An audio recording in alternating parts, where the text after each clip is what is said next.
In the dim candlelight of a Florentine study, 5 centuries ago, Niccolò Machiavelli penned observations that would echo through the corridors of power for generations.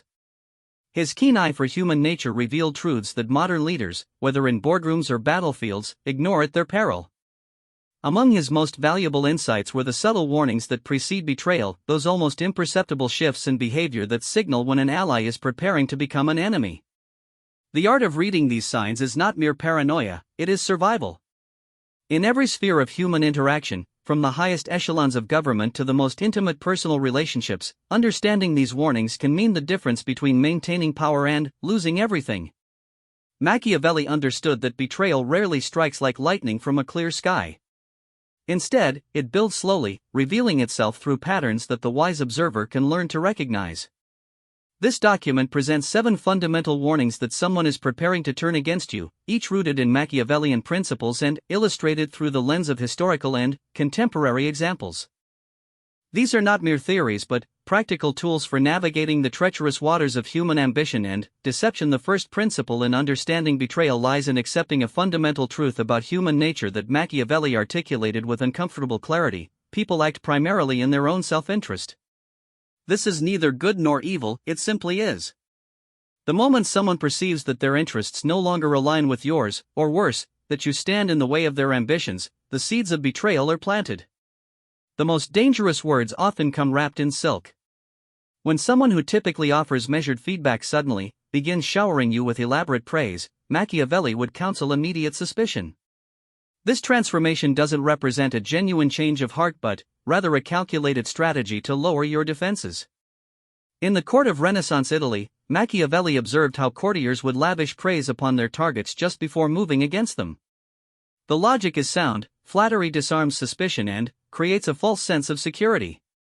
When someone is planning your downfall, they need you calm and unsuspecting. Consider the corporate executive who suddenly finds himself the recipient of glowing emails from a colleague who previously offered only professional courtesy. The colleague speaks of the executive's brilliant leadership and invaluable contributions in meetings where criticism might be expected. This shift often precedes a carefully orchestrated move to undermine the executive's position. Perhaps the colleague is building a paper trail to demonstrate their own supportive nature while privately documenting the executive's failures for a future coup. The psychological mechanism behind this warning is sophisticated. Excessive flattery serves multiple purposes. It positions the betrayer as loyal and supportive, it makes the target less likely to scrutinize the flatterer's actions, and it creates cognitive dissonance in observers who might later witness the betrayal. When the knife finally falls, others will remember the flatterer as someone who always spoke highly of the victim. Machiavelli himself experienced this firsthand. In the months before his fall from grace in Florence, several colleagues who would later participate in his political destruction had praised his diplomatic skills and strategic thinking with unusual enthusiasm. They built him up precisely because they were planning to tear him down. The second warning: information asymmetry and selective communication. Power flows along information channels, and those who control information control outcomes. When someone who previously shared intelligence freely begins withholding critical details or sharing information selectively, they are repositioning themselves for conflict. This warning manifests in subtle ways. Perhaps a business partner stops including you in certain email chains that were once routine. Maybe a friend begins having conversations that abruptly halt when you enter the room. The key indicator is not the occasional private discussion that's natural, but a systematic shift in communication patterns. The mechanism is strategic. By controlling information flow, the potential betrayer creates advantages for themselves while disadvantaging you. They may be sharing sensitive information about your plans, weaknesses, or resources with others while simultaneously limiting your access to intelligence about their activities or the activities of mutual contacts. In ancient Rome, Julius Caesar's assassination was preceded by months of selective information sharing among the conspirators. Brutus and his fellow senators maintained normal communications with Caesar while building an entirely separate information network focused on the conspiracy. Caesar noticed some unusual patterns: certain conversations that stopped when he approached advisors who seemed less forthcoming than usual, but he attributed these changes to the general tensions in the Senate rather than a specific plot against him. Modern examples abound in every competitive environment. The business executive notices that their assistant, once forthcoming about office dynamics and upcoming changes, begins offering only minimal information. The assistant hasn't become lazy or disinterested, they've been recruited by a rival faction within the company and are now managing information flow to support their new allegiance. This warning is particularly dangerous because it often appears gradually. The information restriction doesn't happen overnight but develops over weeks or months, making it easy to rationalize each individual instance while missing the broader pattern.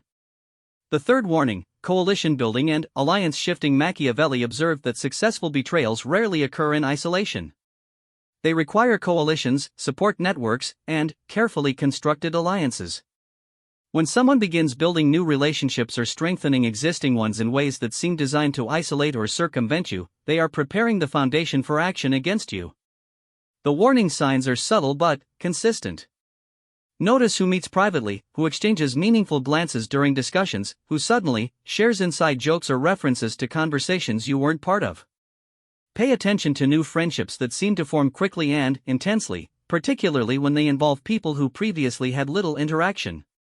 This coalition building serves multiple purposes in the betrayal process. First, it provides the betrayer with allies who can support their position when the conflict becomes open. Second, it creates alternative sources of resources, information, and influence that reduce their dependence on you. Third, it establishes legitimacy for their eventual actions by demonstrating that others share their concerns or support their position. In the corporate world, this might manifest as a department head who begins holding regular informal meetings with colleagues from other departments, meetings that previously would have included you or that would have seemed unnecessary.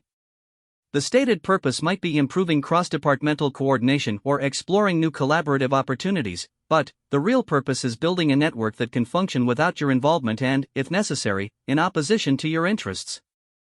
The historical example of Brutus again proves instructive. His betrayal of Caesar wasn't a sudden decision but the result of months of careful relationship building. He cultivated connections with other senators who shared concerns about Caesar's growing power, gradually building a coalition that could act decisively when the moment arrived. The key was that each relationship appeared natural and justified on its own merits. Brutus wasn't obviously plotting but rather engaging in normal political networking that happened to serve his hidden agenda. The fourth warning, resource accumulation and independence building. Dependence creates loyalty, while independence enables betrayal. When someone who has historically relied on you for resources, opportunities, or support begins systematically reducing that dependence, they are preparing to act against you. This warning requires careful observation because the accumulation of independent resources often appears positive on the surface. An employee who develops new skills, builds external relationships, or secures additional funding sources might seem like a valuable team member taking initiative. The warning sign isn't the development itself but the pattern of development combined with changes in other behaviors. The key indicators include securing independent funding sources, building relationships with your competitors or rivals, developing skills that reduce dependence on your expertise, or accumulating resources that could be used against you. The danger lies not in any single action but in the systematic pattern of reducing vulnerability while increasing capability. Machiavelli wrote extensively about the importance of controlling resources as a foundation of power. He observed that subordinates who accumulate too much independent capability inevitably become either rivals or threats. The wise leader maintains enough dependency to ensure loyalty while providing enough opportunity to maintain motivation, a delicate balance that requires constant attention. In Renaissance Italy, Machiavelli witnessed numerous examples of this pattern.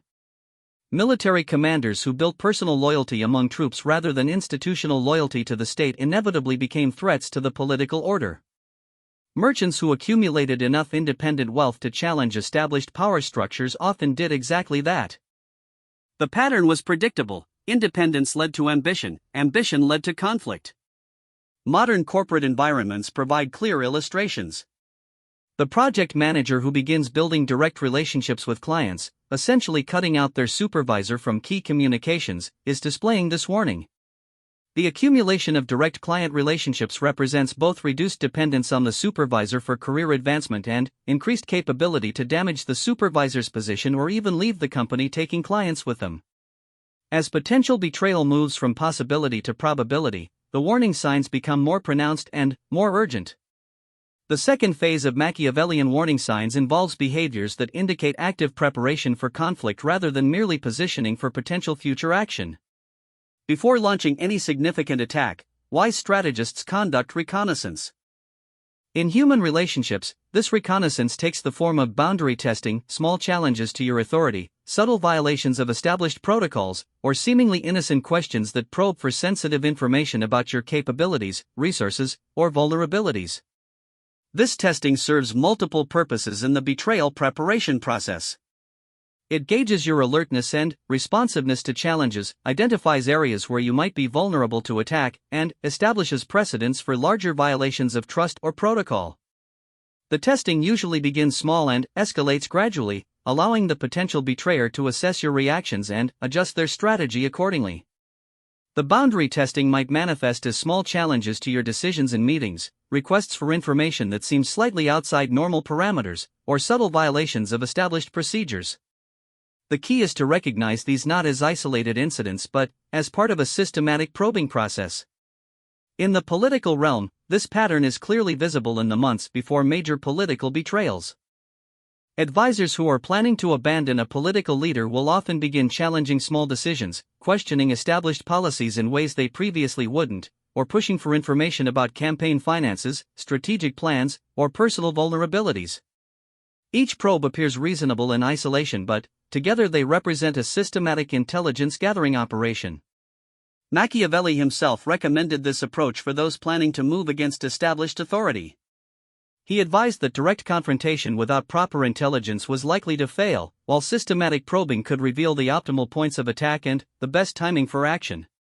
The corporate example might involve a subordinate who begins questioning budget allocations they previously accepted without comment, requesting access to client information that isn't strictly necessary for their role, or challenging established protocols in ways that seem minor but test your willingness to enforce boundaries. The danger lies in dismissing these probes as insignificant rather than recognizing them as preparation for larger challenges. Paradoxically, one of the strongest indicators of impending betrayal is excessive declarations of loyalty. When someone begins volunteering assurances of their faithfulness, support, or commitment without being asked, Machiavelli would counsel immediate suspicion. This counterintuitive warning reflects a psychological reality. People who are genuinely loyal don't usually feel the need to constantly assert their loyalty. It's simply part of their natural behavior pattern. However, people who are planning betrayal often feel guilty about their intentions or worried about being discovered, leading them to overcompensate with verbal assurances of faithfulness. The mechanism is rooted in cognitive dissonance. The potential betrayer knows their true intentions don't match their public position, creating psychological tension that manifests as excessive loyalty demonstrations. They're essentially trying to convince themselves and others that they remain faithful even as they prepare to act otherwise. These loyalty declarations often become more frequent and more emphatic as the moment of betrayal approaches. The person may volunteer statements like, "You know you can always count on me," or "I would never do anything to harm your interests," in contexts where such assurances seem unnecessary or even inappropriate. Historical examples abound throughout political history. Marcus Brutus reportedly assured Julius Caesar of his loyalty just days before the assassination. In more recent times, political advisors who later wrote tell-all books about their former bosses often spent their final weeks in position making elaborate declarations of loyalty and discretion. The corporate world provides numerous examples of this pattern. The business partner who suddenly begins emphasizing their commitment to the partnership in every conversation, despite no apparent reason for such emphasis, may be preparing to dissolve the partnership on terms favorable to themselves. The employee who begins volunteer assurances that they would never leave for a competitor might be in advanced negotiations for exactly such a position. The key to recognizing this warning is understanding that genuine loyalty doesn't require constant advertisement. When someone feels the need to repeatedly assert their faithfulness, the wise observer should consider what might be driving that need.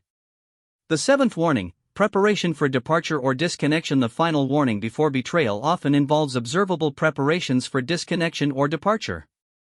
This might manifest as subtle or gradual withdrawal from shared commitments, reduction in long-term planning discussions, or systematic preparation for independent operation. Unlike the independence building discussed earlier, preparation for departure is more immediate and final. The person begins acting as if their association with you has an imminent expiration date, even though no such date has been established or discussed. The warning signs include reducing participation in long-term planning, avoiding new commitments that would extend beyond a certain timeframe, beginning to distance themselves emotionally from shared projects or relationships, and, sometimes literally preparing for physical departure through changes in office setup, residential arrangements, or similar practical matters. This preparation phase serves both practical and psychological purposes. Practically, it ensures the betrayer will be ready to act quickly when they choose to make their move. Psychologically, it helps them mentally disconnect from the relationship, making the eventual betrayal emotionally easier to execute. Machiavelli observed this pattern in military and political contexts throughout his career. Generals who were planning to switch sides in conflicts would begin reducing their engagement with current allies while maintaining the appearance of continued loyalty. They would avoid making commitments that extended far into the future and would begin positioning their forces or resources for rapid redeployment. In modern contexts, this might involve a business partner who stops participating meaningfully in strategic planning discussions, an employee who begins declining projects with timelines extending beyond a few months, or a colleague who starts removing personal items from shared spaces or backing up files they previously left on shared systems. The preparation for departure warning is often the most actionable because it provides a clear timeframe indicator. Unlike other warnings that might persist for months before any action occurs, preparation for departure usually indicates that betrayal is imminent, likely within weeks rather than months. Part 3: The application of wisdom, defensive strategies, and practical responses. Understanding the warnings is only valuable if combined with effective response strategies. Machiavelli emphasized that knowledge without action is powerless, while action without knowledge is dangerous. The final phase of Machiavellian wisdom involves developing sophisticated response strategies that address each type of warning while maintaining one's own strategic position. The Machiavellian approach to responding to betrayal warnings emphasizes prevention over reaction. Rather than waiting for betrayal to occur and, then, responding, the wise leader acts on early warnings to either prevent the betrayal entirely or ensure they maintain the advantage when it occurs. The fundamental principle is that direct confrontation based on suspicions is often counterproductive. Accusing someone of planning betrayal based on subtle warning signs typically accomplishes nothing positive and may accelerate their timeline or improve their preparation. Instead, Machiavellian strategy focuses on indirect responses that address the underlying dynamics while maintaining plausible deniability about your awareness of their intentions. When faced with sudden increases in flattery, the appropriate response combines acknowledgement with strategic skepticism. Accept the praise graciously, but don't allow it to change your behavior or decision-making processes. More importantly, begin implementing additional verification procedures for information or recommendations coming from the flatterer. The strategic approach involves creating situations that test the sincerity of the praise. Assign the flatterer responsibilities that would be uncomfortable for someone planning betrayal, tasks that require genuine cooperation, long-term commitment, or that would be difficult to execute while maintaining hidden agendas. Simultaneously, begin diversifying your information sources and decision-making inputs to reduce dependence on the flatterer's contributions. This isn't about punishment or obvious suspicion, but rather about strategic prudence that protects you regardless of their true intentions. Historical examples suggest that effective leaders often respond to excessive flattery by increasing their scrutiny of the flatterer's actions while maintaining normal social interactions. They create tests of loyalty that appear natural but provide clear indicators of true intentions. Managing information asymmetry. When someone begins restricting information flow, the appropriate response involves systematically developing alternative information channels while appearing to accept the restrictions naturally. Don't challenge the information restriction directly, as this reveals your awareness of the pattern and may prompt the potential betrayer to become more careful about concealing their activities. Instead, build redundant information systems that don't depend on the restricted source. Cultivate relationships with other people who have access to similar information, develop independent monitoring capabilities, and create verification systems for critical intelligence. The key is to ensure that your decision-making capability isn't compromised by the information restriction while avoiding any appearance of actively working around the person who's restricting access. This approach maintains operational effectiveness while providing you with the intelligence needed to respond appropriately to whatever actions the potential betrayer might be planning. Disrupting coalition building. Responding to coalition building requires delicate maneuvering that disrupts the potential betrayer's network development without appearing to oppose natural relationship building. The strategy involves making yourself valuable to the people being recruited into the coalition while simultaneously creating competing interests that make unified action against you more difficult. One effective approach involves creating opportunities for the potential coalition members that require maintaining good relationships with you. This might include offering exclusive access to resources, information, or opportunities that would be jeopardized by participating in action against you. Another strategy involves subtly introducing competing interests among the potential coalition members, not through manipulation or deception, but by highlighting genuine areas where their interests might conflict with each other rather than aligning against you. The historical record shows that successful leaders often respond to coalition building by demonstrating value to potential coalition members while making the costs of betrayal clear without appearing threatening. Addressing independence building. When someone begins systematically building independence from your resources or influence, the appropriate response involves carefully balancing between maintaining valuable relationships and protecting your strategic position. The goal isn't to prevent all independence, that would be both impossible and counterproductive, but rather to ensure that independence building doesn't create vulnerabilities for you. One approach involves creating positive interdependencies that make independence costly. Offer opportunities for collaboration, shared resources, or mutual benefit that would be lost if the relationship deteriorated. This doesn't mean creating dependencies through restriction but rather creating value through cooperation. Another strategy involves developing your own independent capabilities that reduce your vulnerability to their departure or opposition. If they're building independence, you should be strengthening your position through alternative relationships, resources, and capabilities. Responding to boundary testing. Boundary testing requires firm but proportionate responses that demonstrate awareness without escalating conflict unnecessarily. The key principle is that failing to respond to boundary testing signals weakness and invites escalation, while over-responding signals insecurity and may prompt acceleration of betrayal plans. The effective response involves clearly re-establishing boundaries through actions rather than words. If someone tests your authority by violating established protocols, respond by enforcing the protocols consistently and firmly. If they probe for sensitive information, respond by restricting access appropriately while maintaining normal working relationships in other areas.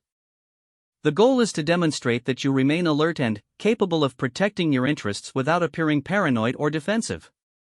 This requires careful calibration of responses to match the severity of the testing while maintaining your broader strategic objectives.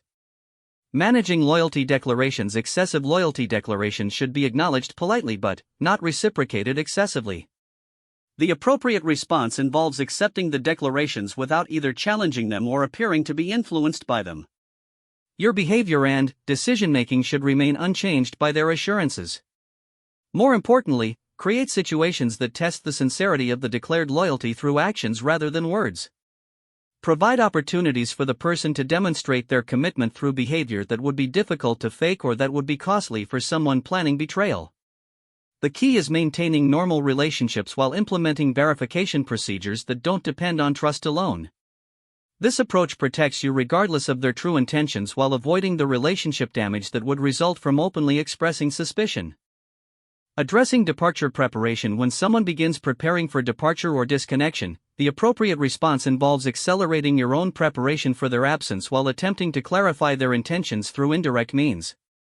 Since preparation for departure often indicates imminent action, time becomes a critical factor in your response. Begin immediately developing alternative resources, relationships, and capabilities that would replace their contributions. This preparation should appear natural and strategic rather than reactive to their behavior. Simultaneously, create opportunities for them to clarify their intentions voluntarily. Discuss long-term planning that would require their continued involvement and observe their responses carefully. Offer opportunities or commitments that a person planning departure would find difficult to accept. If their preparation for departure becomes unmistakable, consider initiating the separation on your terms rather than waiting for them to act. This approach allows you to control the timing and conditions of the separation while potentially preventing damaging betrayal attempts. synthesis, and integration. The Machiavellian approach to managing betrayal warnings emphasizes that human nature is predictable and that understanding these patterns provides significant strategic advantages. The 7 warnings: excessive flattery, information restriction, coalition building, independence building, boundary testing, loyalty declarations, and departure preparation represent a comprehensive framework for recognizing when someone is positioning themselves to act against your interests. The key to applying this knowledge effectively lies in understanding that the warnings typically appear in combination rather than isolation. A single warning sign might have innocent explanations, but multiple warnings occurring simultaneously or in sequence strongly suggest systematic preparation for betrayal. Moreover, the timing of responses is crucial. Acting too early based on weak signals can damage valuable relationships unnecessarily, while waiting too long can allow betrayal to succeed. The skilled practitioner of Machiavellian principles learns to calibrate their responses to the strength of the warning signs while maintaining their strategic position regardless of whether betrayal actually occurs. The ultimate goal isn't to prevent all betrayals, that's neither possible nor necessary, but rather to ensure that you maintain advantage and capability regardless of others' actions. By understanding these warning signs and implementing appropriate responses, you protect yourself while preserving valuable relationships and maintaining your strategic objectives. The wisdom of Machiavelli endures because it acknowledges uncomfortable truths about human nature while providing practical tools for navigating those realities successfully. In a world where ambitious individuals will always exist and conflicts of interest are inevitable, understanding the signs of impending betrayal becomes not paranoia but prudent strategy. Whether in political chambers, corporate boardrooms, or personal relationships, the patterns remain consistent across centuries and cultures. Those who understand these patterns and respond appropriately maintain their power and achieve their objectives. Those who ignore them often discover too late that their trust was misplaced and their preparation inadequate. The 7 hidden warnings provide a framework for maintaining vigilance without becoming paralyzed by suspicion, for protecting interests without destroying relationships, and for exercising power without becoming vulnerable to those who would take it away. In this balance between trust and verification, between cooperation and protection, lies the essence of Machiavellian wisdom applied to the modern world. This document represents a comprehensive examination of betrayal warning signs through the lens of Machiavellian strategic thinking. The principles outlined here have proven their value across 5 centuries of human conflict and cooperation, providing timeless insights into the patterns of human behavior that precede treachery. Understanding these warnings and implementing appropriate responses represents not cynicism but rather practical wisdom for navigating the complex realities of human relationships in competitive environments.